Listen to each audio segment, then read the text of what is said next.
What you're looking at is one of the biggest infrastructure projects in Europe. This is HS2, a high-speed railway designed to connect London to the Midlands and the North, reshaping how the UK moves, works and grows. Filmed from Coventry, stretching towards Kinelworth, this landscape is being transformed in real time. Miles of earthworks, bridges and new track corridors, built for trains reaching speeds of over 200 miles per hour.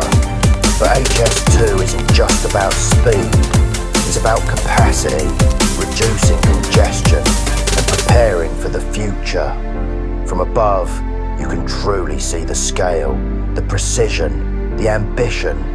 This isn't just construction, this is the future being built. Dronixaerial.